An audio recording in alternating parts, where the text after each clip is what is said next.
High Ascendant Veltar stood on the command bridge of his ship and watched a world die below him. The planet was called Kepler 442b by the creatures who used to live there. Now it was just another burning rock in space. Orange flames spread across the continents like wildfire. The oceans boiled and turned to steam. Cities that had stood for thousands of years crumbled into dust. Veltar felt nothing as he watched. This was how things were supposed to be. The weak served the strong, or they died. It was the natural way of the universe. The creatures on this planet had been foolish. They called themselves the Kaleri. They had fur like silver silk and eyes that changed color with their emotions. They were artists and poets. They created beautiful music that could make other species cry with joy. But they had made one terrible mistake. They had said no to the Zephyrian Empire. The Zephyrians had come to their world with a simple offer. Serve us and live. Give us your resources, your people, your loyalty, and we will protect you. We will bring order to your chaotic little lives. We will show you the glory of serving true gods. The Kaleri had refused. They said they wanted to stay free. They said they would rather die than bow to anyone. So the Zephyrians gave them what they asked for. Veltar was 9 feet tall with skin that looked like polished blue metal. His eyes glowed with inner light. When he spoke, his voice echoed through the minds of everyone who heard it. He was beautiful and terrible like a living statue carved from starlight. He was everything a god should be. Around him, other Zephyrians worked at stations made of living crystal. The bridge of the ship was huge, bigger than most temples. The walls curved up into darkness above. Streams of light flowed through the crystal like liquid fire. Everything hummed with power that could reshape reality itself. Report, Veltar said. His voice filled the air without him raising it. The cleansing is 90% complete, High Ascendant, said Sub-Commander Nixara. She bowed her head as she spoke. Even other Zephyrians knew their place in the hierarchy. The last population centers will be eliminated within the hour. Good, Veltar turned back to watch the planet burn. Have our historians record this? Let it be known that the Kaleri chose destruction over enlightenment. Let other worlds learn from their mistake. It shall be done, High Ascendant. Veltar had overseen the destruction of 17 worlds in his 3,000 years of life. Each time he felt the same quiet satisfaction. The universe was vast and full of chaos. Lesser species fought endless wars. They polluted their worlds and wasted their resources. They lived short, meaningless lives full of suffering and confusion. The Zephyrians brought order to this chaos. They brought purpose. Under Zephyrian rule, species learned to work together. They learned to build instead of destroy. They learned to worship something greater than themselves. Of course, some species had to be removed entirely, like the Kaleri. They were too proud, too stubborn. They would never learn to serve properly. Better to clear them away and let more suitable species take their place. The Zephyrian Empire now controlled 12 star systems, hundreds of worlds, thousands of species. All of them lived under the wise guidance of the Zephyrian God Emperors. It was the greatest civilization the galaxy had ever seen. Veltar remembered when the Zephyrians first learned they were divine. It was 3,000 years ago, when they were still young and foolish. They had tried to explore space like equals, making friends with other species, trading and sharing knowledge. Then they met the Vorthek. The Vorthek were conquerors who had enslaved dozens of worlds. They laughed at Zephyrian offers of friendship.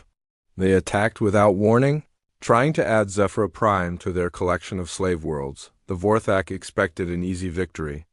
The Zephyrians looked weak and peaceful. But when the attack came, something awakened in the Zephyrian people. Their minds expanded, their bodies changed. Power flowed through them like lightning. The Vorthek ships, which had seemed so mighty, became toys in Zephyrian hands. Zephyrian warriors moved faster than thought. Their weapons bent reality to their will. In 6 hours, the entire Vorthek fleet was destroyed. In 6 days, every Vorthek world had surrendered. That was when the Zephyrians understood the truth. They were not meant to be equals with other species. They were meant to rule them. The universe itself had chosen them to bring order to the chaos of existence. High Ascendant. The voice of Communications Officer Zaleth interrupted Veltar's thoughts. We are receiving a priority message from the Outer Rim. Speak. Commander Zixai reports an unknown contact in the Tau Ceti system. A single vessel of unknown design. It refuses to respond to our hails or acknowledge our authority. Veltar's glowing eyes narrowed. Unknown design. Elaborate. The vessel appears to be military in nature, but uses no technology in our databases. It is approximately 800 meters in length. Heavily armed. It broadcasts strange signals on frequencies we do not recognize. 800 meters. That was barely larger than a Zephyrian patrol craft. Whatever species built it was clearly primitive. Has Commander Zixai attempted to enlighten them? He has transmitted the standard Imperial greeting and demand for submission. The vessel has not responded. It continues on its course toward the inner system. Veltar felt a small spark of irritation. New species appeared in Zephyrian space from time to time. Most were smart enough to surrender immediately when they saw the power of the Empire. Some needed a demonstration of Zephyrian might before they understood their place. Order Commander Zixai to intercept and pacify the vessel. If the species shows promise, they may be evaluated for servitude. If they prove troublesome, eliminate them. At once, High Ascendant. Veltar turned his attention back to the dying world below. The last of the Kaleri cities had just vanished in a flash of white light. Soon, terraforming ships would arrive to reshape the planet for a more suitable species. Perhaps the Grethani would do well here. They were good workers and had never caused trouble. The bridge fell silent except for the soft humming of crystal conduits carrying power through the ship. The Divine Supremacy was the largest vessel in the Zephyrian fleet. 20 kilometers? Long and armed with weapons that could crack planets. It was Veltar's personal flagship, a symbol of divine power that could be seen from orbit. High Ascendant, Zaleth's voice carried a note of confusion. Commander Zixai reports that the unknown vessel has scanned his ships. Scanned them? With what sensors? Unknown, High Ascendant. The energy signatures are unlike anything in our databases. Commander Zixai's science officer believes the scanning method may be more advanced than our own. Veltar's irritation grew stronger. More advanced? Impossible. The Zephyrians are the most advanced species in the galaxy. That is what I told Commander Zixai, High Ascendant. But the readings are clear. The unknown vessel is using technology we do not understand. For a moment, Veltar felt something he had not experienced in centuries. Uncertainty. Then he pushed the feeling away. There had to be a simple explanation. Perhaps this new species had stolen technology from another race. Perhaps they were using some crude but unusual scanning method. Order Commander Zixai to demonstrate our superiority. Have him disable their vessel and bring them aboard for questioning. We will learn their secrets and add their technology to our own. Yes, High Ascendant. Veltar clasped his hands behind his back and gazed out at the stars. Somewhere out there, a primitive species was about to learn the same lesson the Kaleri had refused to accept. The universe belonged to the strong. The Zephyrians were the strongest. Therefore, the universe belonged to them. It was simple logic. Divine logic. In a few hours, this small mystery would be solved. The unknown vessel would be captured or destroyed. Its crew would kneel before Zephyrian might or join the Kaleri in extinction. Order would be restored. Veltar had no way of knowing that the small ship heading toward Tau Ceti carried something the Zephyrians had never encountered before. Something that would challenge everything they believed about themselves and their place in the universe. The ship was called the Indomitable. Its crew were humans. And they had spent the last 50 years learning how to kill gods. The bridge of the divine supremacy continued its quiet humming. The planet below continued to burn. And in the depths of space, two very different ideas of what it meant to be powerful were about to collide. Veltar stood in his divine glory, surrounded by the technology of gods, master of an empire that spanned the stars. He was beautiful and terrible, and absolutely certain of his place in the universe. He had no idea that everything he believed was about to become a lie. Captain Elena Vasquez stood on the bridge of the Indomitable and watched 3 alien ships move toward them. The ships were beautiful in a cold, threatening way. They looked like they were made of blue glass and silver light. Each one was 5 times larger than her destroyer. "Captain, we're being hailed," said Lieutenant Torres from the communications station. "They're using some kind of direct neural transmission. I can feel their words in my head." "Put it through the speakers," Elena ordered. "Let's hear what they have to say." A voice filled the bridge. It was deep and echoing, like someone speaking from inside a cathedral. The words seemed to carry weight that pressed against their minds. "Unknown vessel, you have entered the sacred domain of the Zephyrian Empire. I am Commander SCI-FI, voice of the divine. You will immediately cease movement and prepare to be boarded. Resistance will result in your destruction," Elena smiled. It was not a pleasant smile. "Mr. Torres, open a channel." "Channel open." "Captain, this is Captain Elena Vasquez of the Terran Federation warship Indomitable. We are on a diplomatic mission to establish contact with new species. We claim right of passage under the Galactic Navigation Accords and request permission to continue to your nearest diplomatic facility." There was a long silence. Then the alien voice returned, sounding confused. "Terran Federation? There's no such entry in our databases. You speak of accords that do not exist. There is only the Empire. You will submit for processing or be eliminated." Elena looked around her bridge. Her crew was small compared to most warships. Only 43 souls, but each one was a veteran of humanity's war against the Kethmor. Each one had seen Earth's colonies burn. Each one had learned that in a hostile universe you either fought or you died. "Dr. Chun," Elena called to her science officer. "What do you make of their ships?" Dr. Sarah Chun looked up from her instruments. "Impressive, Captain. Their hulls appear to be some kind of living crystal. Energy readings are off the charts. They're using technology I've never seen before. But—" Chun smiled. It was the same smile Elena had worn. "But they're overconfident. Their ships are huge and powerful, but they're moving in a standard patrol formation. No evasive maneuvers. No tactical spacing. They expect us to run or surrender. And their weapons? Charging now, some kind of energy array. Probably designed to disable rather than destroy. They want us alive," Elena nodded. The Kethmor had wanted humans alive, too.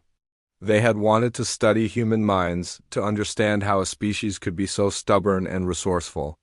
The Kethmor had been very advanced. They had technology that could control thoughts and reshape matter.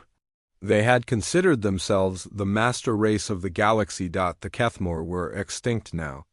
"Commander SCI-FI," Elena said into the communicator. "We appreciate your offer, but we must respectfully decline. We're not interested in joining your empire. We're here to talk, not to surrender." "Talk?"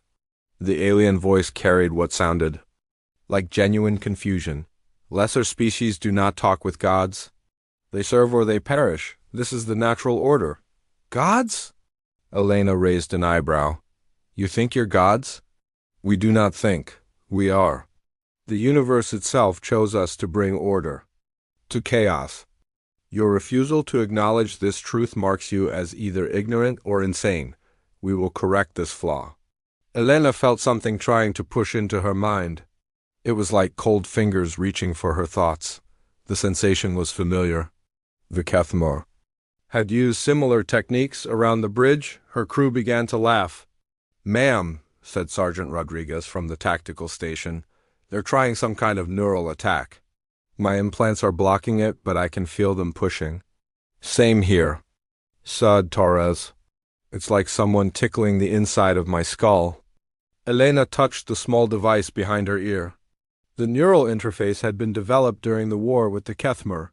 It protected human minds from alien mental attacks while boosting reaction time and tactical awareness. Every member of her crew had one. "Commander SCI-FI," Elena said. We're still waiting for that diplomatic facility location. The silence this time was much longer. When the alien voice returned, it carried a note of shock. How? The neuropacification field should have rendered you unconscious. No species can resist the divine will of the Zephyrians. Well, we're still here, Elena said cheerfully. Maybe. You should try asking Nellisley instead of trying to scramble our brains. Impossible. Our records show no species with natural resistance to neural control. You must be using some form of technological enhancement. We are, Elena admitted. We learned the hard way that the universe is full of bullies who think they can push other people around. So we adapted. Dr. Chen looked up from her instruments. Again, Captain, their weapon systems are fully charged now. And I'm reading 2 more ships approaching from the edge of the system. Elena nodded. Battle stations. The bridge lights dimmed to red. Throughout the ship, her crew moved to their combat positions with practiced efficiency. The Indomitable was a small ship, but it had been built to fight things much larger than itself. Commander SCI-FI, Elena said, this is your last chance. Stand down your weapons and we can discuss this like civilized beings. Continue threatening us and we'll consider it an act of war. The alien's laughter echoed through the bridge. It was cold and cruel. War? You are one small vessel facing the might of gods. This is not war, this is correction. Correction? We will disable your ship and study your technology. We will learn how you resist our will. Then we will improve our methods and ensure no other species makes the same mistake. Elena felt something cold settle in her stomach. These aliens weren't just conquerors. They were experimenting on other species, learning how to control them better. How many worlds had they conquered? How many people had they enslaved? Captain, sighed Rodriguez. The lead ship is targeting us with what looks like a tractor beam. Evasive maneuvers, Elena ordered. Take us into that asteroid field. The Indomitable lurched forward, its engines pushing it to maximum acceleration. The ship was fast and agile, designed to outrun larger vessels when necessary. But as they moved, Elena saw the 3 alien ships follow them easily. Their technology was definitely more advanced. They're gaining on us, reported Torres. Good, Elena said quietly. Her crew looked at her in surprise. Ma'am? Sighed Rodriguez. Elena's smile returned. It was the smile of someone who had spent years learning to turn disadvantages into weapons. Dr. Chen, are you getting good readings on their ships? Excellent readings, Captain. I'm learning a lot about their power distribution and weapon systems. Rodriguez, are the new torpedo modifications loaded? Yes, ma'am. Full spread of quantum penetrators ready to fire. Torres, do we have a clear communications link back to Fleet Command? Crystal clear, Captain. The beacon is transmitting everything back to Earth. Elena nodded. The Indomitable wasn't just a warship, it was a scout. Its job was to make contact with new species and learn about them. Sometimes that meant diplomacy. Sometimes it meant intelligence gathering. And sometimes it meant finding out exactly how dangerous a new threat was. The Zephyrians thought they were hunting prey. They had no idea they were being studied. Captain, said Chun, the lead ship is firing. A beam of brilliant blue energy lanced out from the largest alien vessel. It struck the Indomitable's shields and spread across them like liquid lightning. Elena felt the ship shudder under the impact. Shields down to 60%, reported Rodriguez. But holding, Elena frowned. The beam should have overloaded. Their shields completely. The fact that they were still intact meant these aliens were definitely trying to capture rather than destroy. They're trying to disable us, she said. They want us alive. Orders, Captain. Elena looked at the tactical display. 3 alien ships, each one massive and powerful. Behind them, 2 more approaching fast. Her single destroyer was outnumbered 5-1. During the war with the Kethmer, those would have been considered good odds. Target the lead ship? Elena ordered. Full spread, quantum penetrators. Let's see how their shields handle our new toys. The Indomitable spun around in space and launched 6 torpedo-like projectiles. They were small and fast, each one equipped with experimental technology developed from captured Kethmer equipment. They could phase in and out of normal space, slipping through most shield systems like they weren't there. The torpedoes streaked toward the lead alien ship. Elena watched the tactical display as they approached the vessel's energy shields and passed right through them. Direct hits, Rodriguez reported. All 6 torpedoes found their target. The alien ship shuddered as explosions bloomed along its hull. Pieces of blue crystal scattered into space. The beautiful, flowing lines of the vessel became jagged and broken. The voice of Commander SCI-FI filled the bridge again. This time it carried shock and pain. Impossible. Our shields should have stopped any weapon. How did you penetrate our defenses? Same way we resisted your mental attack, Elena said. We learned from our mistakes. What species are you? What is this Terran Federation? Elena looked around her bridge. Her crew was ready for the fight that was coming. They had all lost friends and family to alien conquerors. They had all sworn that no other species would suffer the same fate if they could prevent it. We're humans, Elena said simply. We're from Earth, and we're here to teach you something your empire apparently never learned. What lesson could lesser beings possibly teach gods? Elena's smile became sharp as a blade. That gods can bleed. The tactical display showed the other alien ships closing in, their weapons charging. Behind them, the 2 newcomers were almost in range. The odds were getting worse by the minute. Elena didn't care. She had faced worse odds before.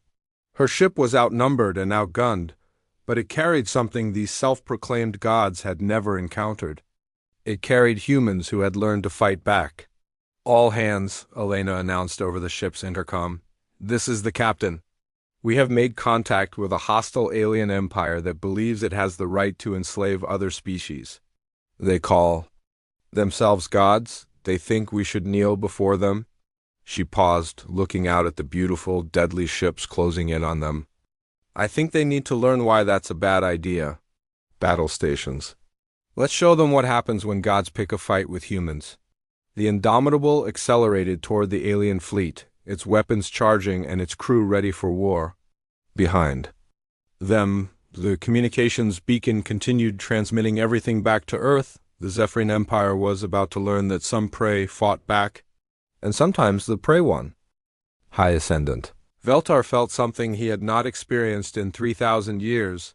Fear. The message from Commander SCI-FI had been impossible to believe. A single small vessel had damaged one of their patrol ships. The unknown species called themselves humans. They had weapons that could pass through Zephyrian shields. They were immune to neural control, and they were still fighting. Veltar stood on the bridge of the Divine Supremacy as his flagship moved through space toward the Tau Ceti system. Around him, his crew worked with nervous energy. The impossible reports from the Outer Rim had shaken them all. High Ascendant, said Sub-Commander Nixara. We will reach the contact zone in 30 minutes. Status of Commander SCI-Fi's fleet? 2 ships damaged, 1 severely. The unknown vessel continues to evade destruction. Commander SCI-Fi reports that their weapons are ... unusual. Veltar's glowing eyes narrowed. Define unusual. Their projectiles phase in and out of normal space. Our shields cannot stop them. Their ship moves in ways our tactical computers cannot predict. And High Ascendant ... Nixara hesitated. Commander SCI-Fi believes they are learning from each engagement. Learning? Each time we fire on them, their next evasive pattern is different. Each time they attack us, their weapons target a different system. They adapt faster than our computers can compensate. Veltar turned to look out at the stars. In the distance, he could see the dim light of Tau Ceti. Somewhere near that star, a tiny vessel was doing something no enemy had ever done before. It was making Zephyrians doubt themselves. Communications, Veltar ordered. Send a message to the fleet. Tell them to maintain distance and observe. Do not engage until I arrive. Yes, High Ascendant. Veltar clasped his hands behind his back. The Divine Supremacy was the greatest warship ever built. It was 20 kilometers long and armed with weapons that could crack planets. Its shields could withstand the explosion of a star. Its hull was made from crystallized spacetime itself. If these humans could damage patrol ships, what could they? Due to his flagship, the thought was ridiculous. The divine supremacy was 100 times larger than the human vessel. It carried weapons that could destroy entire fleets.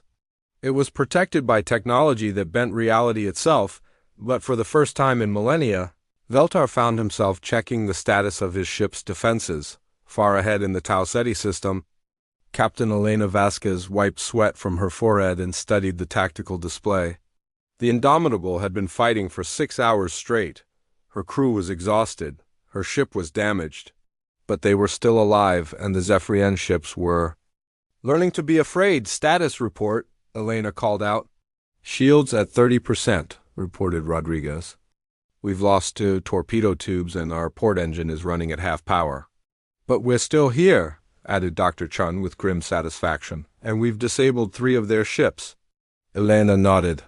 The battle had been brutal but educational. The Zephyrian ships were powerful but predictable. They relied on overwhelming force and expected enemies to either flee or surrender quickly. They had never fought an opponent that refused to give up. "Captain," said Torres, "long-range sensors are picking up a massive contact approaching from the inner system. It's huge, ma'am." Elena looked at the display. The new contact was enormous, easily 100 times the size of the ships they had been fighting. Its energy signature was off the charts. "Well," Elena said quietly, "looks like we got their attention." "Orders, Captain?" Elena studied the approaching ship. It was beautiful in a terrifying way. It looked like a cathedral made of light and crystal, floating through space with divine majesty. Just looking at it made her crew feel small and insignificant. That was probably the point. "Dr. Chun," Elena said, "are you still recording everything?" "Every second, Captain. The data link to Earth is still active." "Good, Rodriguez. Status on our special package?" Rodriguez grinned. "The relativistic torpedo is loaded and ready. 1 shot only." Elena nodded. The relativistic torpedo was humanity's latest weapon. It accelerated a small projectile at 99% of light speed. At that velocity, even a pebble could destroy a city. The Indomitable only carried 1, and using it would drain their entire power grid, but sometimes 1 shot was all you needed. "Hold position," Elena ordered. "Let's see what they have to say." The massive ship came to a stop several thousand kilometers away. It was so large that it blocked out the stars behind it. Weapons that could obliterate planets tracked the tiny human destroyer. A new voice filled the bridge. This one was different from Commander SCI-FI. It carried absolute authority and divine power. When it spoke, the very air seemed to vibrate. With majesty. "I am High Ascendant Veltar, voice of the God Emperor. Master of the divine fleet, you have committed acts of violence against the chosen servants of the universe. For this crime, you will be judged." Elena keyed her communicator. "This is Captain Elena Vasquez." "Nice to meet you, Veltar. I assume you're here to surrender?" The silence stretched for long seconds. Elena could almost feel the alien shock through the communication link. "Surrender?" Veltar's voice carried disbelief. "You are one small vessel. I command the might of gods. You will kneel before the divine will of the Zephyrian Empire." "We don't kneel," Elena said simply. "Not to you, not to anyone." "Then you will be destroyed. But first you will tell me how you resist our neural control. You will explain your impossible weapons. You will give me the secrets of your species." Elena looked around her bridge. Her crew was battered and tired, but their eyes burned with determination. They had come so far from the terrified refugees who had fled Earth during the Kethmar invasion. They had learned to fight back. They had learned to win. "I'll tell you our secret," Elena said. "We learned from our mistakes. 50 years ago, another species tried to conquer us. They called themselves the Master Race. They had advanced technology and powerful mental abilities. They thought we would be easy prey." "What happened to them?" Elena's smile was cold as space. "We killed them." "Oh, impossible." No lesser species could defeat an advanced race. That's what they thought too. Right up until we cracked their homeworld and turned their entire fleet into scrap metal.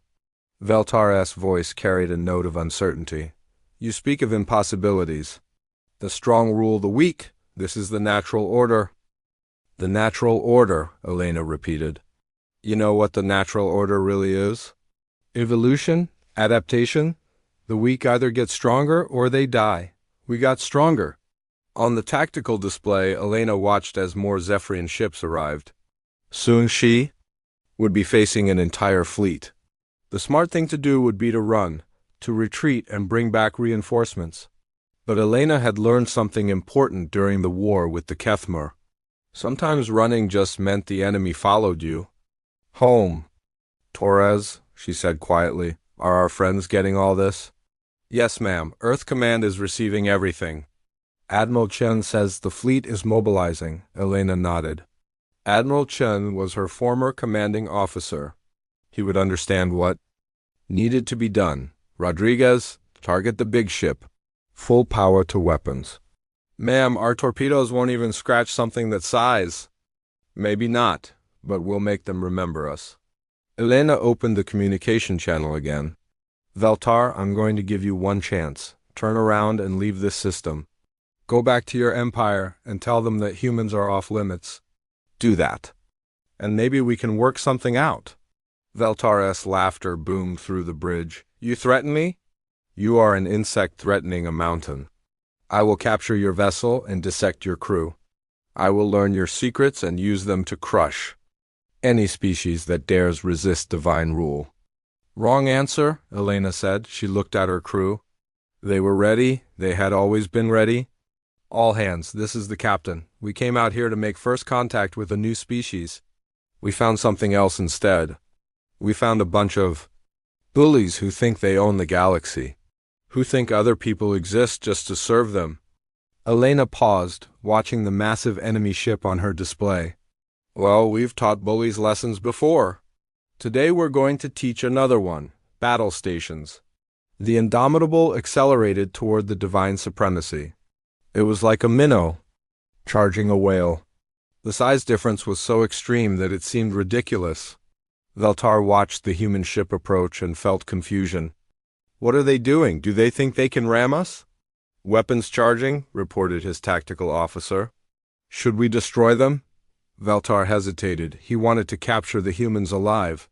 He needed to understand their technology. But they were clearly insane. Disable their engines, he ordered. Bring them aboard, the divine supremacy fired. Beams of energy that could melt asteroids lanced out toward the tiny human ship. But the Indomitable was no longer where the beams were aimed.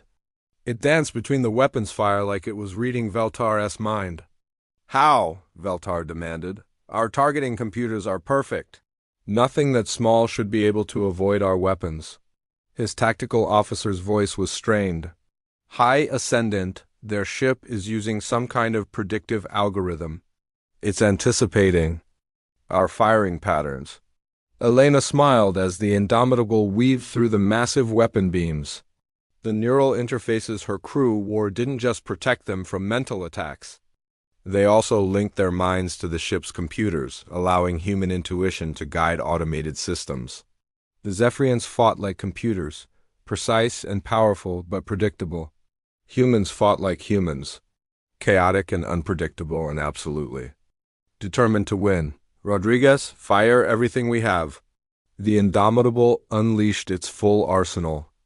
Quantum torpedoes phased through the Divine Supremacy's shields and detonated against its crystalline hull. Railgun rounds moving at relativistic speeds punched holes through armor that had never been damaged before. For the first time in its existence, the Divine Supremacy shuddered under enemy fire. Veltar staggered as his ship shook around him. Warning lights flashed across the bridge. Damage reports flooded in from all sections. Impossible, he whispered. Nothing can damage the Divine Supremacy. But the evidence was right in front of him. His perfect ship, his symbol of divine power, was bleeding energy into space. The tiny human vessel had done something no enemy had ever accomplished. It had heard a god. "All ships," Veltar commanded. "Destroy that vessel. Use everything we have." The Zephyrian fleet opened fire. Hundreds of energy beams converged on the Indomitable's position. The space around the human ship turned into a hell of burning light. When the glare faded, the Indomitable was gone. Veltar felt a moment of satisfaction. Then his sensors officer spoke. "High Ascendant, the human vessel has reappeared behind the fleet." They used the energy discharge to mask their movement. Veltar spun around to see the tactical display. The human ship was indeed behind his fleet, already targeting another vessel. And in that moment, High Ascendant Veltar, voice of the God Emperor, master of the divine fleet, felt something that shattered 3,000 years of certainty. He felt doubt. If gods could be hurt by such a small enemy, if divine ships could be damaged by primitive weapons, if the natural order could be challenged by a species that refused to kneel, then maybe the Zephyrians weren't gods after all. Maybe they were just another species that had gotten too used to winning. And maybe, for the first time in 3 millennia, they were about to lose. The battle lasted 3 days and spread across 3 star systems. Captain Elena Vasquez had never intended to fight a running battle against an entire alien empire. But as more Zephyrian ships arrived to hunt the Indomitable, she found herself leading them on a chase through space that would be remembered for generations. The human destroyer was faster than the massive Zephyrian vessels. It could hide in asteroid fields and behind planets. It could jump into hyperspace and emerge somewhere unexpected. But most importantly, it could learn. Every time the Zephyrians tried a new tactic, the humans adapted. Every time they thought they had cornered their prey, the Indomitable found a way to escape and strike back, and with each engagement, more Zephyrian ships limped home with damage that should have been impossible. High Ascendant Veltar stood on his damaged bridge and stared at the tactical display in disbelief. 7 fleets. He had called in 7 full fleets to destroy one small human ship. Nearly 200 vessels, each one armed with weapons that could crack planets, and they still hadn't won. "Report," Veltar commanded. His voice no longer carried the absolute confidence it once had. "The human vessel has escaped into the Kepler system," reported Subcommander Nixara. Her perfect blue skin was marked with cuts from when the bridge had been damaged in the last engagement. "We have lost 16 ships, 23 more are severely damaged." Veltar felt his hands shake with rage. 16 ships? To one primitive vessel? High Ascendant, they are not primitive. Their technology is different from ours, but it may be more advanced in some ways. Impossible. But even as Veltar said it, he knew it might be true. The humans used weapons the Zephyrians had never seen. Before, they fought with tactics no computer could predict. They seemed to learn from every mistake and never made the same error twice. "Sir," said the communications officer, "we are receiving reports from the outer colonies. Several subject races have heard about the battle. There are ... disturbances." Veltar's blood turned cold. "What kind of disturbances?" "The Valkyrie on Kepler 452b have stopped sending tribute. The Nexari are asking questions about Zephyrian invincibility and High Ascendant. The Korath have begun attacking our outposts." The bridge fell silent. The Korath were one of the first species the Zephyrians had conquered 3,000 years ago.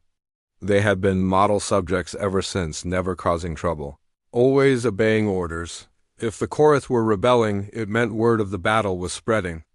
Other species were starting to believe that the Zephyrians could be defeated. "How many ships do we have left in the hunt?" Veltar asked quietly. 147 operational vessels, High Ascendant. Nearly 200 ships reduced to less than 150. All because of one human destroyer that refused to die. "Speak," the tactical officer spoke up. "I have an idea." Veltar turned toward him. "Speak." "The humans seem to care about protecting other species. What if we force them to choose between their own survival and the lives of others?" Veltar's eyes began to glow brighter.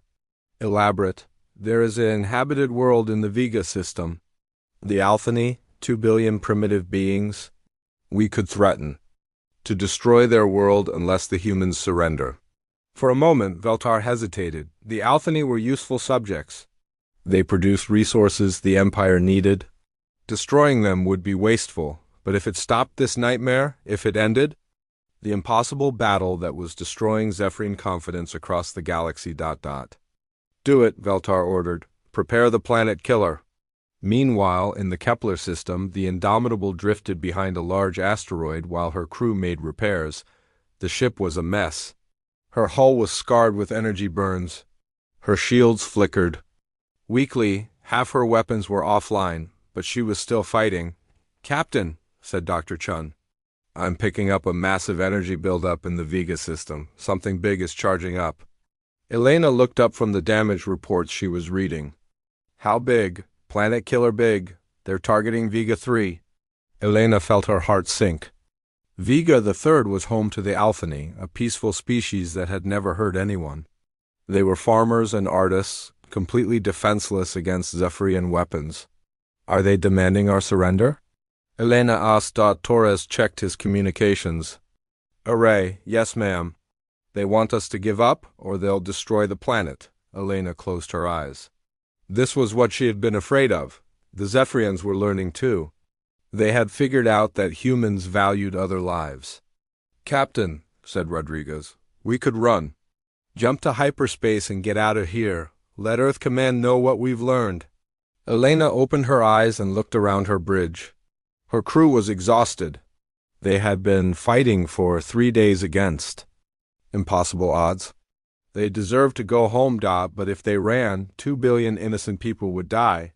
"No," Elena said quietly. "We don't run when people need help. Ma'am, there's no way we can stop a planet killer. Those things are designed to crack worlds in half." Elena smiled. It was tired and grim, but it was still the smile of someone who refused to give up. "Maybe we can't stop it, but we can try." She opened a communication channel to the Zephyrian fleet. "This is Captain Vasquez. We hear you want to talk." Veltar's voice filled the bridge, triumphant and cruel. "You will surrender immediately. You will power down your weapons and prepare to be boarded.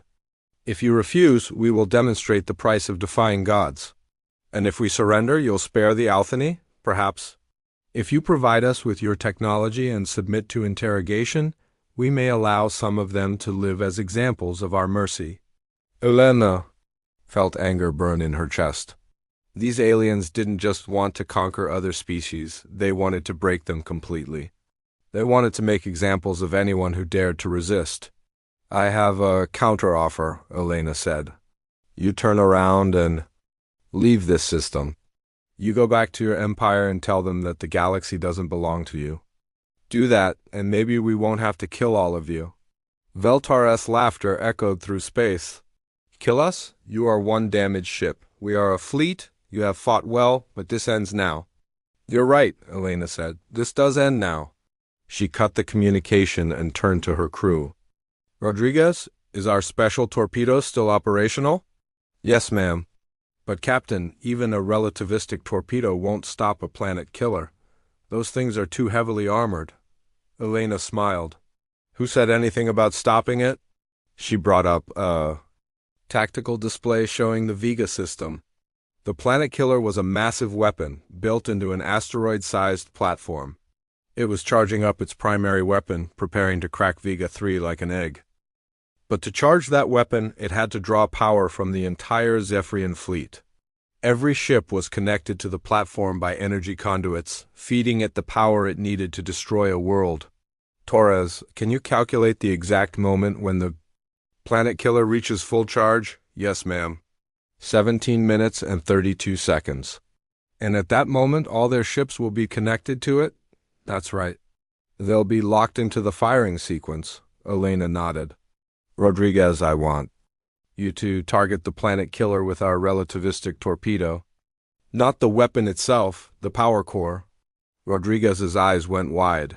"Ma'am, if we hit the power core while it's fully charged, the explosion will travel back through every energy conduit," Elena finished. "Every ship connected to the platform will be destroyed." "But Captain," said Chun, We'll have to get close enough to guarantee a hit. The blast will destroy us too. Elena looked around her bridge one more time. Her crew understood what she was asking of them. She was asking them to die to save people they had never met. I'm not ordering anyone to stay, Elena said quietly. We have escape pods. Anyone who wants to leave can go now. Nobody moved. Well, then, Elena said, I guess we have work to do. The Indomitable emerged from behind the asteroid and accelerated toward the Vega system. Behind them, the Zephyrian fleet followed. Confident that victory was finally within their grasp, Veltar watched the human ship approach, and felt satisfaction for the first time in days. They are coming to surrender. Prepare boarding parties. Hi. Ascendant, said his tactical officer. They are not slowing down. They appear to be on an attack run. Impossible. They cannot stop the planet killer. Nothing can stop it once the firing sequence begins. But as Veltar watched, he realized the humans weren't trying to stop the weapon. They were heading straight for the power core. No, he whispered, they wouldn't. It would be suicide. On the bridge of the Indomitable, Elena watched the distance to target count down. The planet killer was almost fully charged. In a few minutes it would fire and Vega 3 would die unless she stopped it. All hands, Elena announced over the ship's intercom. This is the captain. We came out here to explore the galaxy and make friends with new species. Instead, we found monsters who think they have the right to destroy anyone who won't bow to them. The ship shuddered as Zephyrian weapons fired at them. Energy beams lanced past the bridge windows like angry lightning. We've shown them that their ships can be damaged. We've proven that their weapons can be stopped. We've taught them that humans don't kneel to anyone, no matter how powerful they think they are. Elena paused as another blast shook the ship. They were almost in range now. Today we're going to teach them one more lesson. We're going to show them that sometimes when you pick a fight with humans, you get more than you bargained for. She turned to Rodriguez. Fire. The relativistic torpedo launched from the Indomitable and accelerated to 99% of light speed. At that velocity, it became pure kinetic energy, unstoppable and devastating. It struck the planet killers. Power core just as the weapon reached full charge. The explosion was visible from 3 star systems away. The planet killer vanished in a ball of white fire that expanded outward like a newborn star. The energy traveled back through every conduit, every connection, every ship that had been feeding power to the weapon. 147 Zephyrian warships died in the same instant. High Ascendant. Veltar had just enough time to realize what was happening before his flagship exploded around him. In his last moment, he finally understood the truth about the species he had tried to conquer. Humans weren't just another race to be enslaved. They were something the Zephyrians had never encountered before. They were god-killers. The Indomitable was destroyed in the blast. But her sacrifice saved 2 billion lives on Vega 3. More importantly, the destruction of the Zephyrian fleet sent a message across the galaxy that traveled faster than light. The gods could be killed. The Empire could be defeated. Freedom was possible, and somewhere in the darkness of space, other ships bearing the flag of Earth were already on their way to finish what Captain Elena Vasquez had started. 6 months after the Battle of Vega, the galaxy was a very different place. Former High Sub-Commander Nixara sat in a simple metal chair in what had once been the throne room of Zephyr Prime. The beautiful crystal walls were cracked and dark. The flowing streams of light that had once filled the air with divine radiance were gone. Instead, harsh electric lights illuminated a room that now served as a courtroom. Nixara no longer glowed with inner light. Her blue skin had faded to a dull gray. Her perfect features showed lines of exhaustion and fear. She was no longer a goddess. She was just another prisoner waiting for judgment. Around her sat representatives from dozens of species that had once been slaves of the Zephyrian Empire. Korath warriors with their scaled skin and fierce eyes. Valkyrie scientists with their large heads and gentle faces. Nixari traders with their 4 arms and quick movements. And many others. They were all free. Now, the empire that had ruled them for thousands of years was gone. destroyed by one human ship and 43 brave souls who had refused to kneel. At the front of the room sat Judge Kethmori, an elderly Alphany whose world had been saved by the sacrifice of the indomitable. His wrinkled face was kind but firm as he looked down at the former Zephyrian commander. "Nixara of the fallen Zephyrian state," Judge Kethmori said in his quiet voice. "You stand accused of crimes against sentient life, mass murder, enslavement of entire species, the destruction of worlds that refuse to submit to your rule. How do you answer these charges?" Nixara looked up at him with empty eyes. "I was following orders. We believed we were bringing order to chaos. We thought we were gods. And now? Now I know we were just another species that let power make us cruel." Judge Kethmori nodded sadly.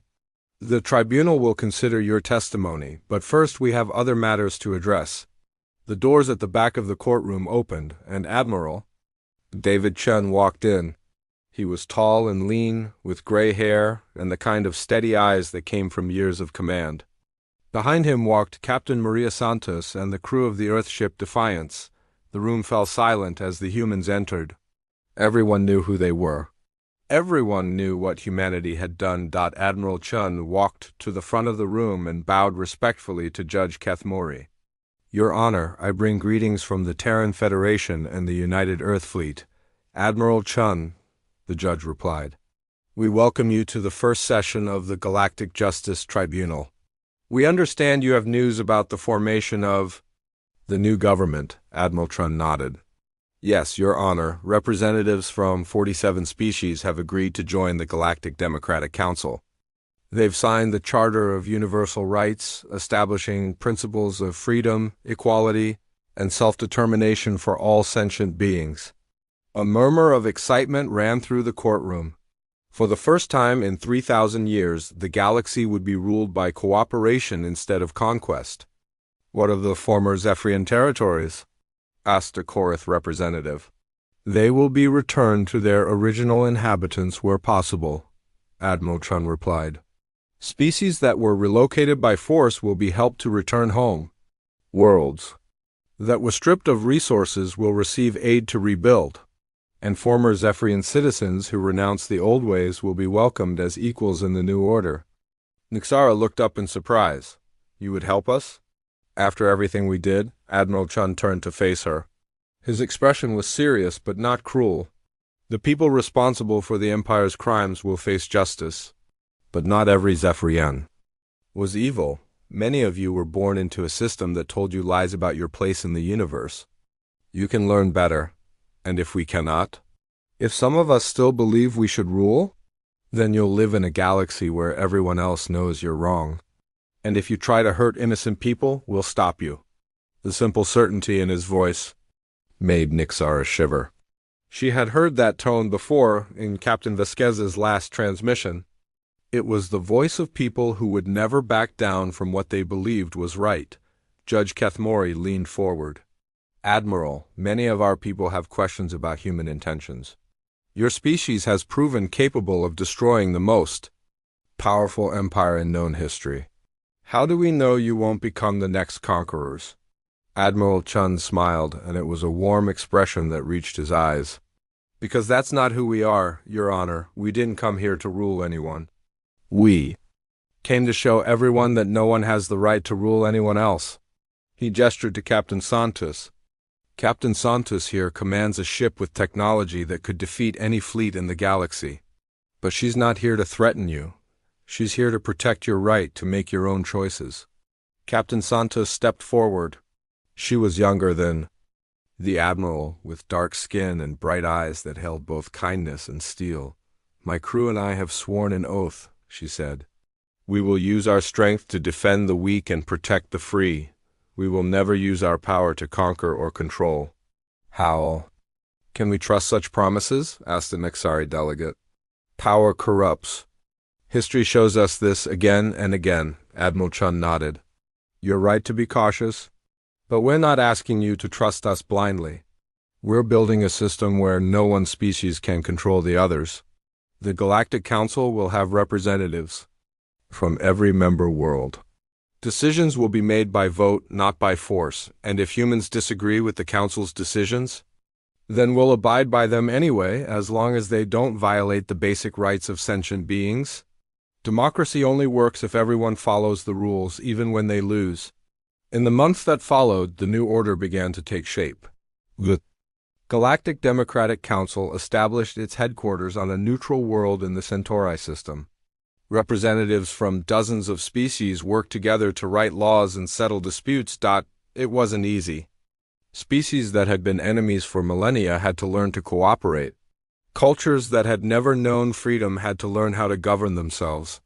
There were arguments and disagreements and sometimes even fights, but slowly, steadily, it worked. The Korith, who had been warriors and slaves, became some of the galaxy's best peacekeepers. The Valkyrie used their scientific knowledge to develop new technologies that benefited everyone. The Nexari became traders and diplomats, connecting worlds that had never spoken to each other before. Even some of the Zephyrians found new purposes. Nixara, after serving her sentence for war crimes, became a teacher. She traveled to worlds that had been damaged by the Empire, helping to educate young Zephyrians about the mistakes of the past. "Why do you do this?" a young Zephyrian student asked her one day. "Why do you help the people we once enslaved?" Nixara looked out the window of the classroom at children of a dozen different species playing together in the schoolyard. "Because I learned something from the humans," she said. "Real strength isn't about making others fear you. Real strength is about protecting others and helping them grow." "But we were taught we were gods." "We were taught lies," Nixara replied gently. "Gods don't need to hurt others to prove their worth. Gods create and protect and love.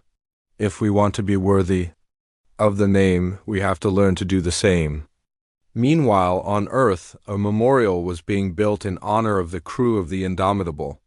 It was a simple structure, just a wall of black stone with 43 names carved into it. But people came from across the galaxy to see it. Admiral Chun stood before the memorial on the first anniversary of the Battle of Vega. Around him, thousands of beings from hundreds of worlds had gathered to remember the sacrifice that had changed everything. "They were explorers," Chun said to the crowd. "Captain Elena Vasquez and her crew went into space to make friends and learn about the universe. Instead, they found an empire built on the suffering of others." The crowd was silent, listening to every word. They could have run. They could have reported back to Earth and let others handle the problem. Instead, they chose to fight. Not for conquest or glory, but for the simple idea that all thinking beings deserve to be free. Chun paused, looking up at the names on the wall. "Today, children play together on worlds that were once battlefields. Former enemies work side by side to build a better future. Scientists share knowledge that was once hoarded by tyrants. Oh. Because 43 humans decided that some things are worth dying for." In the crowd, representatives from every member world of the Galactic Council stood together. Korith warriors next to Valkyrie scientists. Nexari traders next to Alphani farmers. Even reformed Zephyrians stood with former slaves, united in grief and gratitude.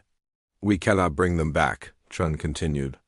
"But we can honor their memory by continuing their work. We can build a galaxy where freedom isn't something you have to fight for because it's something everyone already has." As the ceremony ended, people began to disperse. But many lingered, reading the names on the wall and leaving flowers or small tokens of respect. A young Alphani child tugged on her mother's robes. "Mama, were the humans really gods?" Her mother smiled and knelt down to look into her daughter's eyes. "No, little one, they were something better than gods. They were people who chose to do the right thing even when it was hard." "Will I ever meet a human?" "You already have," her mother said, pointing to a group of human children playing with Alphani, Korith, and Zephyrian youngsters near the memorial. "They're just people like us, but they showed us something important." "What?" "That anyone can be a hero if they're willing to stand up for what's right." The little girl watched the children play together, their laughter echoing across the memorial park. They came from different worlds, different species, different cultures, but they played the same games and shared the same joy. Above them, Ships from 100 worlds flew through Earth's sky, their crews working together to explore new systems and make contact with new species. They flew not as conquerors but as friends, carrying the message that Captain Vasquez and her crew had died to deliver. The galaxy belonged to everyone who lived in it. No one had the right to rule over others by force, and if anyone tried to bring back the old ways of conquest and slavery, they would find themselves facing not just humans, but every free species in the galaxy. The age of gods was over. The age of equals had begun. And in the vast darkness of space, where the Indomitable had made her final flight, a new star burned bright. It was a memorial star, created by human technology and maintained by the Galactic Council. It would burn for 1,000,000 years, a reminder to anyone who saw it that even the smallest light could drive away the deepest darkness. The star was named Vasquez, and it watched over a galaxy where children of every species could grow up free.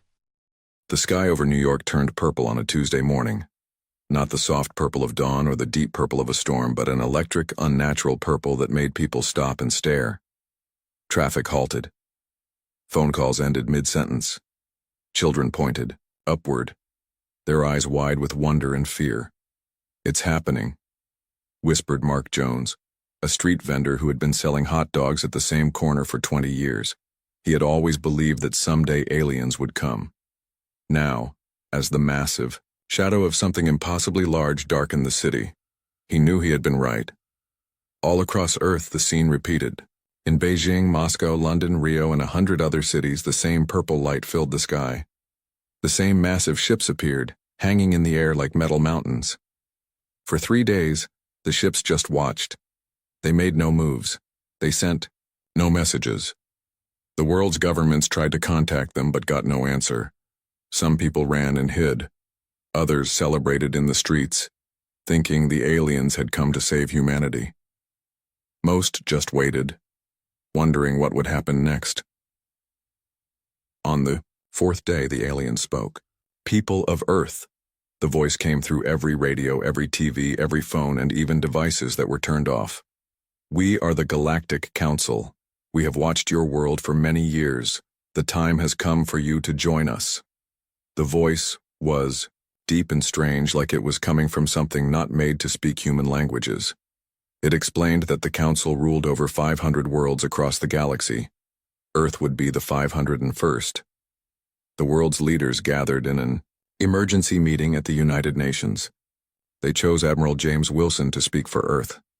At 62, Wilson had led peace talks during the last war, which had finally ended all major fighting on Earth 10 years earlier. His calm blue eyes and steady voice made people trust him. "We need to be careful," Wilson told the room full of nervous leaders. "We don't know what they want from us." The aliens asked for a meeting, and Wilson agreed. The next day, a smaller ship landed in a field outside of New York. Wilson stood waiting, along with 20 other representatives from around the world. They watched as a door opened in the side of the ship, and 3 tall figures stepped out. The aliens were not what anyone expected. They looked almost like humans, but taller and thinner, with skin that shifted colors slightly as they moved. Their eyes were large and completely black. They wore simple gray clothes that seemed to move with them like a second skin. "I am Ambassador Lorne," said the one in front. Its voice sounded more normal now, though still deep and strange. "I speak for the Galactic Council. We are pleased to welcome Earth to our community of worlds." Over the next week, Lorne and the other aliens explained many things. The galaxy was mostly peaceful now, but there was a threat. Something they called the dark space threat was attacking worlds at the edge of known space. Every member of the Boer Council had to help fight this enemy. "We need soldiers," Lorne said. "Earth has many strong fighters. Your people have fought many wars. You understand battle. You will join our forces and help defend the galaxy." The aliens offered amazing things. In return, they would share medicine that could cure almost any disease. They would give technology that could end hunger and fix Earth's damaged environment. They would teach humans how to travel between stars. But there was one condition. Earth had to send 1,000,000 soldiers to fight in the Council's war. Wilson listened to all this with a serious face. When the aliens finished speaking, he asked for time to discuss their offer with Earth's leaders. Lorne agreed to give them 3 days. The debate was fierce. Many leaders wanted to accept the offer right away. The alien technology could solve so many problems. Others were afraid and wanted nothing to do with the aliens or their war. Wilson sat quietly through hours of argument. Finally, when everyone had spoken, he stood up. 10 years ago, he said, we ended the last war. We promised ourselves and our children that Earth would never again send its people to die in battles. We have worked hard to keep that promise. And now these visitors from the stars ask us to break it. He looked around the room, meeting the eyes of each leader. I believe we should join this galactic council, he continued. We should learn from them, trade with them, become part of the larger community of worlds, but we should not fight their war. The room erupted in angry shouts and worried questions. Some leaders banged their fists on the table, others looked thoughtful. They might attack us if we refuse, said the leader of Russia. They might attack us anyway someday, Wilson replied. But we will not be the ones to break our promise of peace. After 2 more days of discussion, the vote was taken. It was close, but in the end, most leaders agreed with Wilson. Earth would join the Galactic Council, but would not send soldiers to fight. When Wilson told Ambassador Lorne the decision, the alien's skin turned a dark blue color. Its large black eyes blinked rapidly. This is not done, Lorne said. No world has ever refused the call to arms. It is your duty to fight for the galaxy that now protects you. We understand your disappointment, Wilson said calmly. But Earth has seen too much war. We will gladly offer other help. Our doctors are excellent. We can provide medical aid to your soldiers. We can help with food, supplies, and peaceful solutions. But we will not fight your war. Lorne and the other aliens talked among themselves in their own language, which sounded like music and whispers mixed together. Finally, Lorne turned back to Wilson. This is not the normal way, the alien said. But the Council values Earth's potential. We will accept your unusual terms. You may join as a non-military member, providing medical and humanitarian support only. The agreement was signed the next day. The aliens gave Earth their first gifts of technology, machines that could clean polluted water and air, and medical devices that could heal injuries in minutes. They also set up a small station in orbit around Earth, with 20 alien representatives who would help humans learn about their new place in the galaxy. As the main alien ships prepared to leave, Ambassador Lorne had one last meeting with Wilson. Admiral Wilson, the alien said, I respect your world's choice, though I do not understand it. But you should know that the Council has existed for thousands of years because all members do their part in our common defense. Your world is taking a risk by standing apart. Wilson nodded. Every choice has risks, Ambassador. But some principles are worth those risks. Lorne's skin shifted to a lighter shade. I hope you do not come to regret this decision. As the massive ships lifted away from Earth, turning the sky purple one last time before disappearing into space, Wilson watched from his office window. He felt both hope and worry. We will not fight your war, he whispered to the empty sky. But I hope we have not started our own. The words hung in the air as the sky returned to its normal blue. Earth had made its choice. Now they would have to live with it. 20 years passed after Earth joined the Galactic Council. The world changed in ways no one could have imagined before the aliens came. Tom Reed walked through the busy hospital on the alien planet Nexus. At 45, his hair was starting to turn gray at the sides, but his eyes were bright and full of energy. As the head of Earth's Interstellar Medical Corps, he had helped build 12 hospitals on different alien worlds. This one on Nexus was the largest. Dr. Reed, we need you in room 7, called a nurse. Her skin was blue and she had 4 arms, but she wore the same white coat as human nurses back on Earth. Tom hurried down the hallway, passing aliens of 6 different species. Some were patients, others were doctors or visitors. 20 years ago, the sight would have shocked him. Now it was just his everyday life. Inside room 7, a young alien soldier lay on a bed. His green scaly skin was pale, and he breathed with difficulty. 3 other alien doctors stood nearby, looking worried.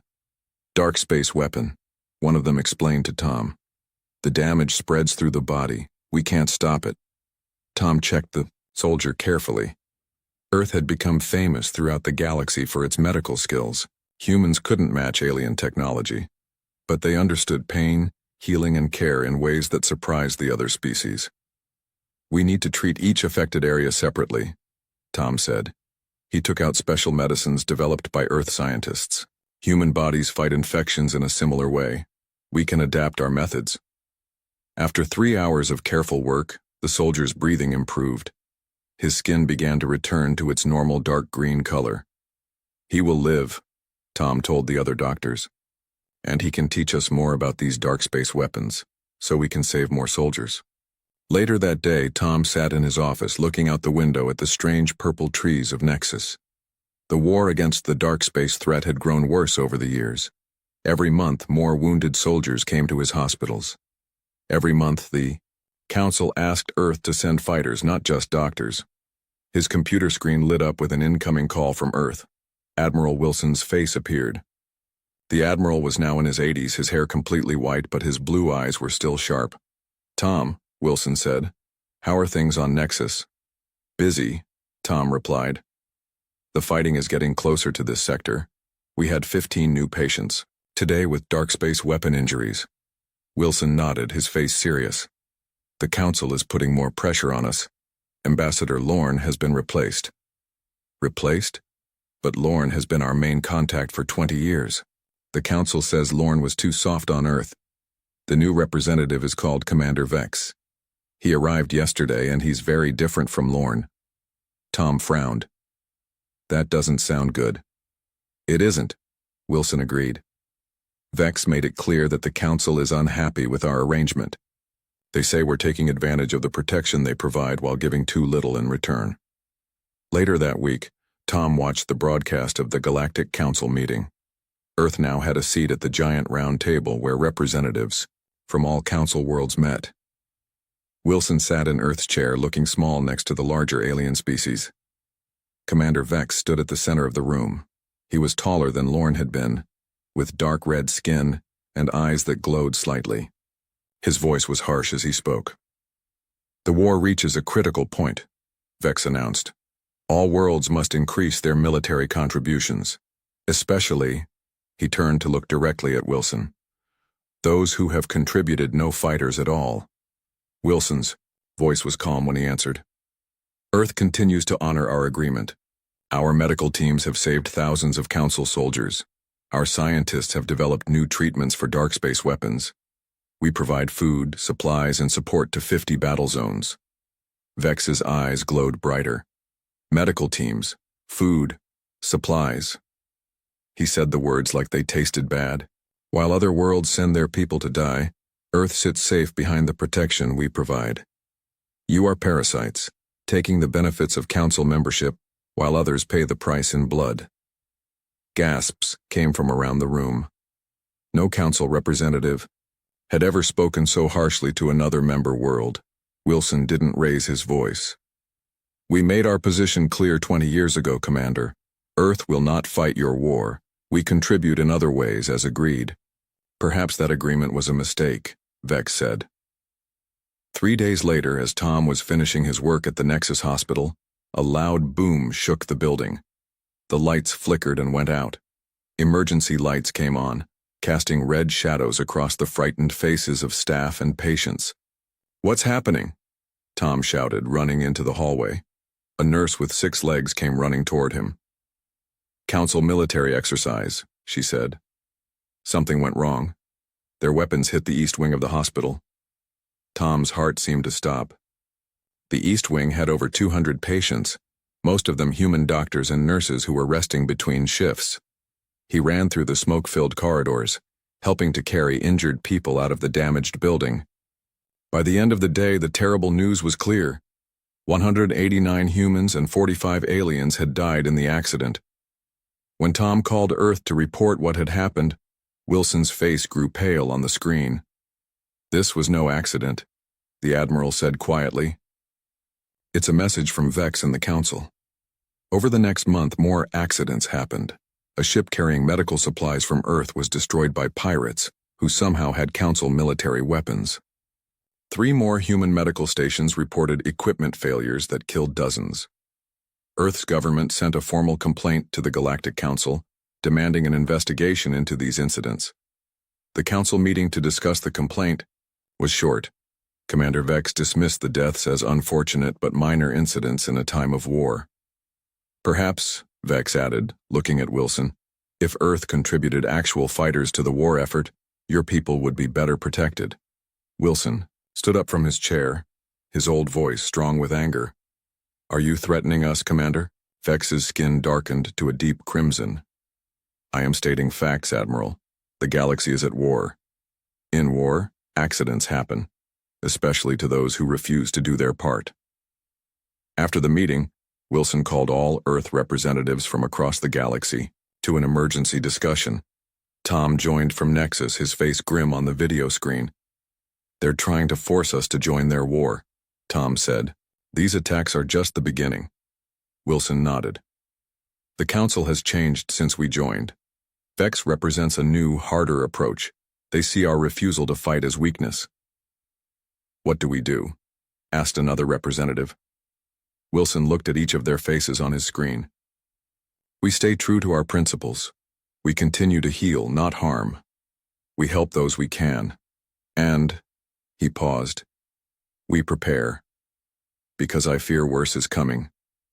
As the call ended, Tom looked out his window at the stars above Nexus. Somewhere out there, the war against the dark space threat continued. But he couldn't help wondering if a new war was about to begin, one that would come to Earth itself. "We will not fight your war," he whispered, repeating Earth's old promise. He hoped it wouldn't become Earth's epitaph. The warning came too late. "Unknown ships entering the solar system," announced the operator at Earth's Spacewatch Center. On the big screen, 20 red dots moved quickly past Neptune, then Uranus. They were heading straight for Earth. "Try to contact them," ordered General Kate Brown, who had replaced the now-retired Admiral Wilson as Earth's military leader. At 50, she had never fought in a real war. No one on Earth had, not for almost 30 years. "No response, General," the operator said after a minute. "But their energy signatures match Galactic Council military ships." Kate grabbed her phone and called the Council's Earth station. "This is General Brown. We have Council ships entering our system without permission. Please explain." The alien face that appeared on her screen was not one she recognized. "Earth station is under new management," the alien said coldly. "Commander Vex sends his regards." The screen went black. Kate looked up at the big screen again. The red dots had passed Mars now. "How long until they reach Earth?" 6 hours, General." Kate took a deep breath. "Alert all defense stations. Call every military officer back to duty, including retired ones, and get me the President." Across Earth, people watched their screens in fear as the news spread. Alien ships were coming, and this time, they weren't coming in peace. In London, Mary Cooper was teaching a class on military history when her phone buzzed with an emergency alert. Mary was 45, with short gray hair and quick brown eyes. She had never served in the military but had studied every major battle in human history. "Class dismissed," she told her students after reading the message.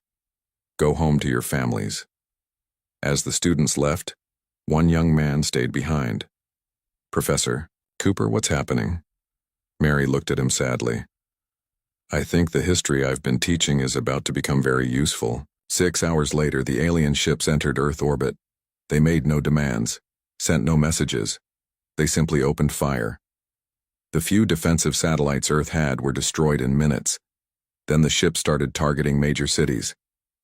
The shields that aliens had helped humans build 20 years ago stopped most of the damage, but not all of it. Buildings fell, fires started, people died. As the sun set over a burning London, Mary Cooper made her way to the emergency government center set. Up in an old underground station, she had received a direct call from General Brown asking for her help. Professor Cooper, Kate greeted her as she entered the crowded room filled with military officers and government officials. Thank you for coming. I'm not sure how a history teacher can help, Mary said honestly. Kate's face was grim. You're the world's expert on how humans fought wars before we had alien technology. That knowledge just became the most valuable thing on Earth. On the screens around them, they could see alien ships landing in fields outside major cities. Troops were marching out wearing armor that glowed slightly in the darkness. They expect us to be helpless, Kate said. They think because we've had peace for 30 years, we've forgotten how to fight. Mary looked at the screens, her mind racing through the battles she had studied all her life. They don't understand humans very well, do they? Within hours, Mary was working with military leaders around the world, helping them remember tactics that hadn't been used in generations. The aliens had better technology, but they fought in ways that were predictable. They expected direct battles, army against army. Mary had other ideas. In New York, the alien forces marched down Broadway, their weapons ready. They met no resistance at first. Then, from windows and rooftops, ordinary people attacked with whatever they had. Not soldiers, teachers, office workers, and store clerks who had been quickly taught by retired military personnel. They didn't try to win a direct fight. They hit and ran, disappeared into buildings, reappeared somewhere else. The same thing happened in every city the aliens entered. They would secure an area, only to find themselves under attack from another direction. Their advanced sensors couldn't tell fighters from civilians because everyone was both. In Paris, aliens taking control of the Eiffel Tower found the whole structure rigged with old explosives from a museum. In Tokyo, the subway system became a maze that aliens entered but couldn't navigate. In Rio, the narrow streets of old neighborhoods became death traps for alien patrols. A month into the invasion, Commander Vex called an emergency meeting aboard his ship in orbit. The alien leaders looked uncomfortable as they shared their reports. We hold only 12% of the territory we expected to have by now, said one officer. Human resistance is not what we expected. Vex's red skin had darkened with anger. They refused to send soldiers to fight our war for 20 years. How can they suddenly know how to fight so well? They never forgot, said another officer. They just chose not to. On the ground, Mary Cooper worked day and night from the moving headquarters of the human resistance. They never stayed in one place for long, using old trains and underground tunnels to move between cities. They're trying to use their ships to track our communications, a young tech expert told her one night. Mary smiled. Then we won't use modern communications. She pulled out old military radios that used frequencies the aliens didn't monitor. She set up messenger routes using bicycles and runners. She even used carrier pigeons found in a hobby shop.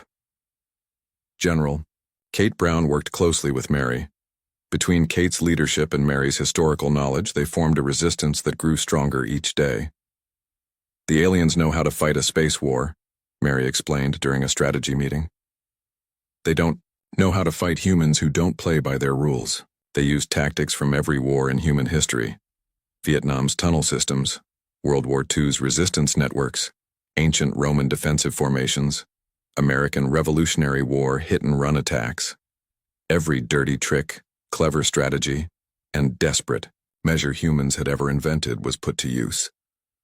2 months into the invasion, the aliens controlled only small areas around their landing ships. They had expected to take the whole planet in weeks.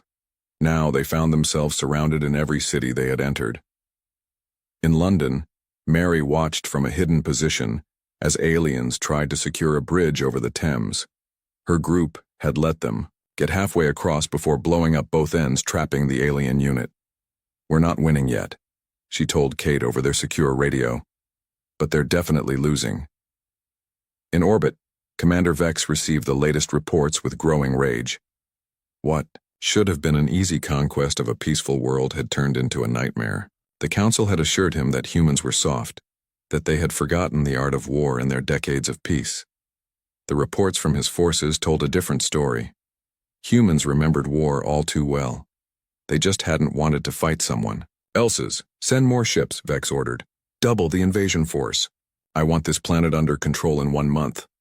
His second-in-command looked nervous. "Commander, the Council has not authorized more ships.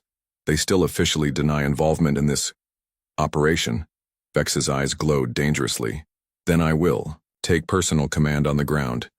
These humans will learn what it means to defy the Galactic Council." As night fell over the battlefields of Earth, Mary Cooper looked up at the stars, knowing the aliens were watching from above. "We will not fight your war," she whispered, repeating Earth's old promise. "But we will fight for our home."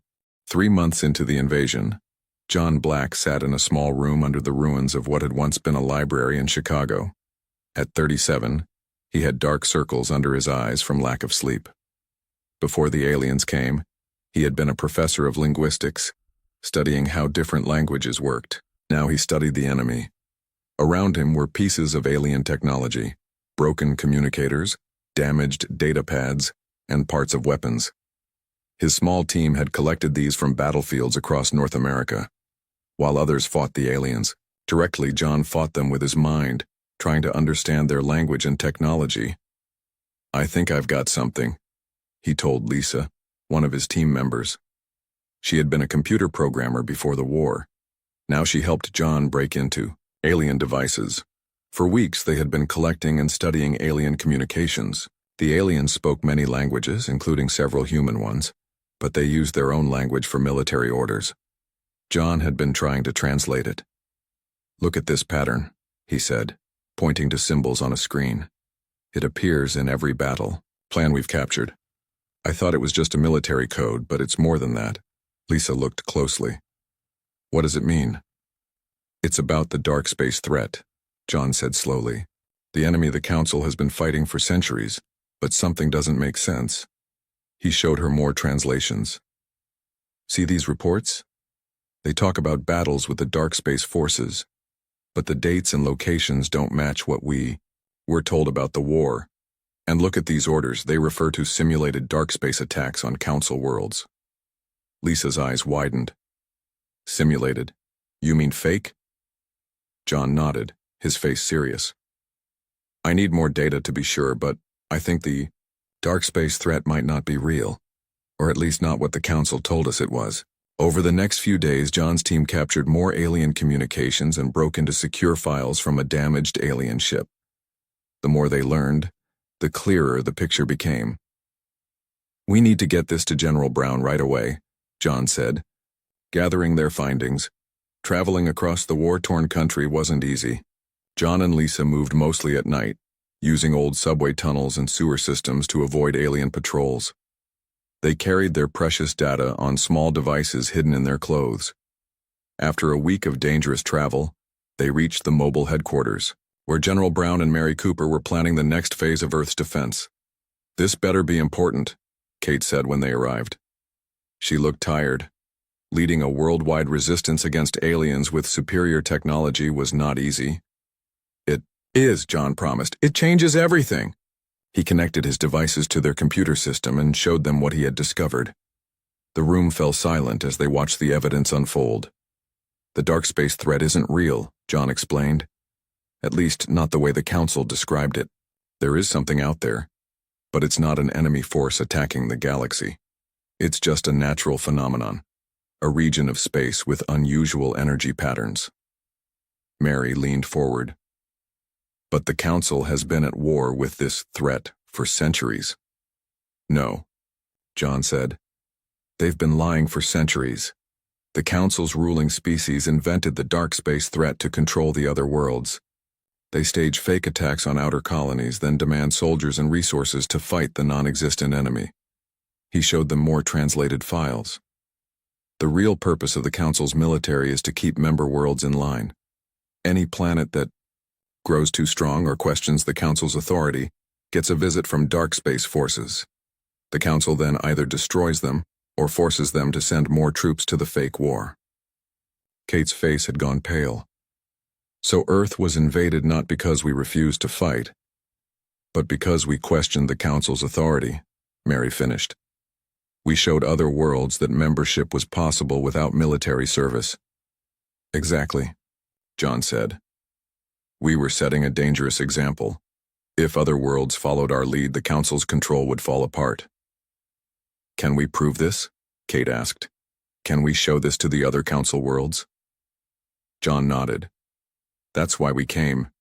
If we can broadcast this information to both human fighters and alien troops, we might change the course of the war. They worked through the night, preparing the message and gathering all the evidence. John translated everything into the major languages of the Council worlds. By morning, they had a complete package of data, ready to broadcast. We can use the aliens' own communication network, Lisa explained. Their ships connect to a galaxy-wide system. If we can hack into one of their major transmitters, we can send this message everywhere. The plan was dangerous. The largest alien transmitter was in their main base in what had once been Washington, D.C. Breaking in would require a major attack, a distraction big enough to let a small team reach the communication center. Mary developed the strategy, using everything she had learned about alien weaknesses. Kate organized strike teams from resistance fighters across the eastern United States. John and Lisa prepared the technical side, making sure they could quickly upload their message once they reached the transmitter. The attack began at dawn 3 days later.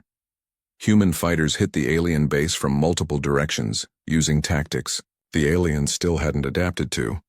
While the main battle raged, John and Lisa, protected by a small team of soldiers, slipped into the base through an underground entrance Mary had discovered. We have 10 minutes, maybe less, said the team leader as they reached the communication center. Do what you need to do. Lisa quickly connected their devices to the alien system. Uploading now, she said. John, make sure the translation is working. On screens around the room, they could see their message beginning to broadcast. First, to all forces on Earth, then to ships in orbit, and finally to the wider galaxy. The evidence was clear, the translation precise. The great lie at the heart of the Galactic Council was exposed for all to see. Outside, the battle suddenly changed. Many alien soldiers, seeing the proof on their own devices, stopped fighting. Some put down their weapons entirely. Others turned on their commanders, demanding answers. Commander Vex, watching from his command ship in orbit, saw his forces falling into confusion. "Cut all communications," he shouted. "This is human trickery." But it was too late. The message had spread too far. Vex watched in rage as some of his own ships broke formation, their crews in open rebellion, after learning the truth. "If they won't obey," he snarled, "then they are no longer needed." He turned to his loyal officers. "Prepare the orbital weapons. If we can't control Earth, we will burn it." Back on the ground, John and his team were escaping the communication center when they received an urgent message from General Brown. "The alien fleet is repositioning," Kate's voice said through their communicators. "They're preparing for orbital bombardment. Get to shelter immediately." As they ran through the chaos of the battlefield, John looked up at the sky. They had exposed the truth, but had they just made things worse? Commander Vex might now destroy the entire planet rather than lose control. Was it worth it? Lisa asked, quietly as they reached a safe bunker. Exposing the lie if it gets us all killed? John thought about it for a moment. "The truth is always worth it," he finally said. "And we're not dead yet." Above them, Vex's fleet prepared to rain fire on Earth. But unknown to the humans below, something unexpected was happening among the stars. The message hadn't just reached Earth, it had reached hundreds of worlds across the galaxy. And many of them had questions for the Galactic Council. Commander Vex stood on the bridge of his flagship, watching Earth through the main viewing screen. His red skin had darkened to almost black with rage. 6 months of fighting had led to this moment. His invasion force was in disarray after John Black's revelation about the dark space threat, but Vex still had loyal ships. "Weapons locked on all major population centers," reported an officer. "Awaiting your command." Vex raised his hand to give the order that would destroy millions of lives. Then a new voice spoke. "Commander, we have multiple ships entering the system." Vex turned sharply. "Our reinforcements?" "No, sir.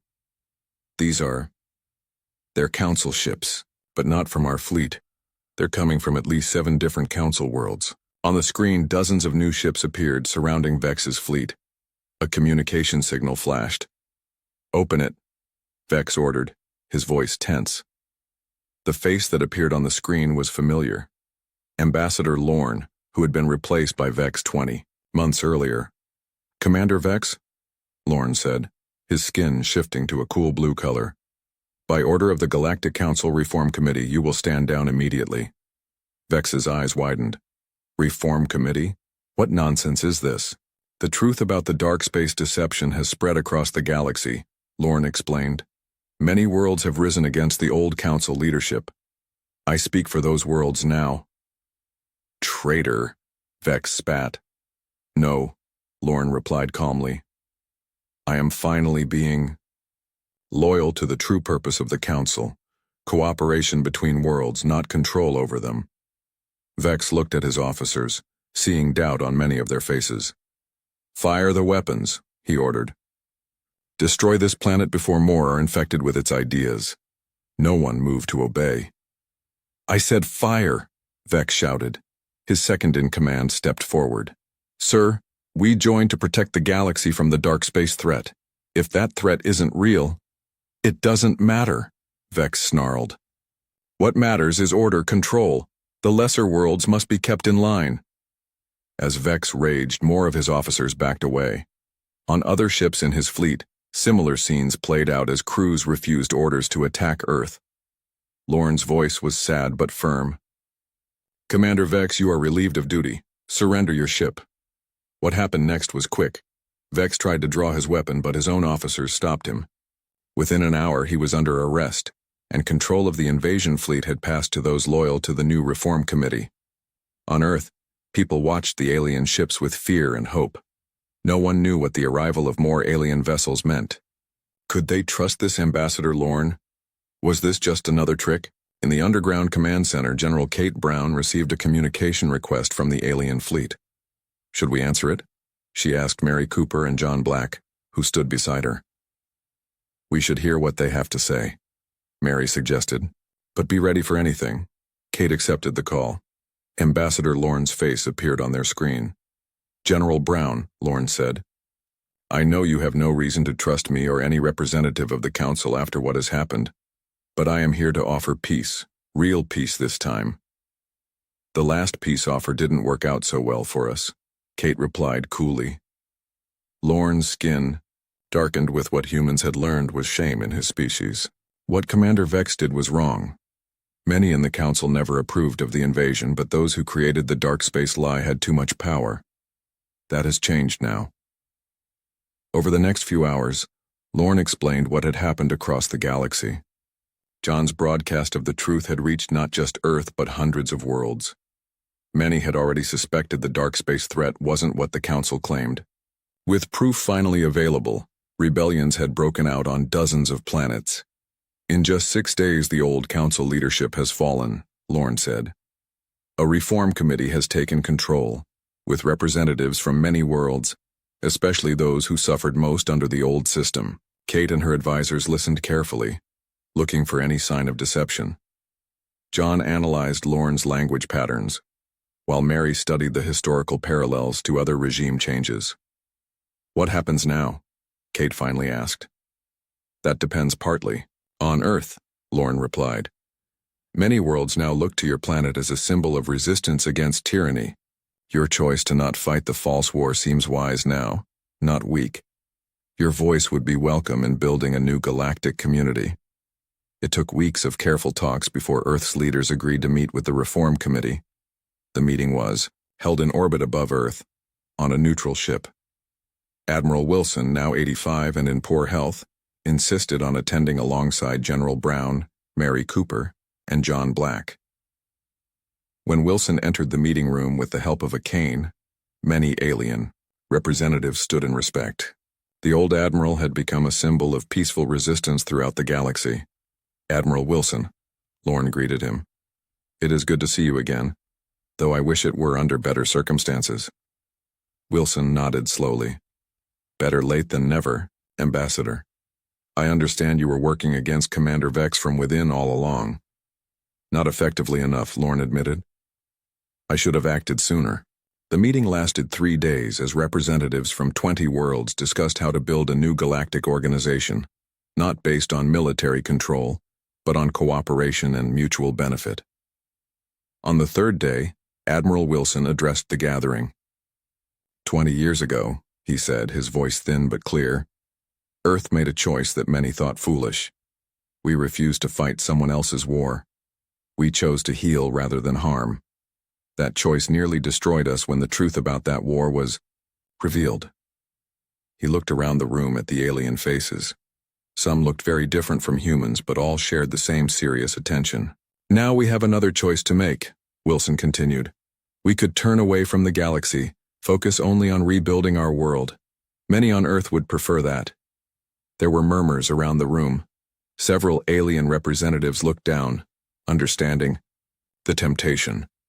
But that is not our answer, Wilson said, his voice growing stronger. Earth refuses to be defined by fear or anger, even after all we have suffered. He stood straighter, setting aside his cane. Instead, we offer the same answer. We gave 20 years ago, but with a new meaning. We will not fight your war, but we will work for everyone's peace. The room erupted in sounds of approval from a dozen different species. The new Galactic Confederation was born in that moment, not through military power, but through the choice to cooperate despite past wounds. In the months that followed, Earth became central to the new Confederation. Human doctors, including Tom Reed, returned to their healing work across the galaxy, but now as equals, not servants. Mary Cooper helped establish new educational exchanges to share knowledge between worlds. John Black led efforts to create better communication systems between species. Commander Vex and others who had led the old council faced justice for their crimes. Many were sentenced to help rebuild the worlds they had damaged, including Earth. 1 year after the invasion ended, Admiral Wilson stood on a hillside overlooking the rebuilt city of London. Despite his doctor's warnings, he had traveled to see the new Confederation headquarters being constructed there.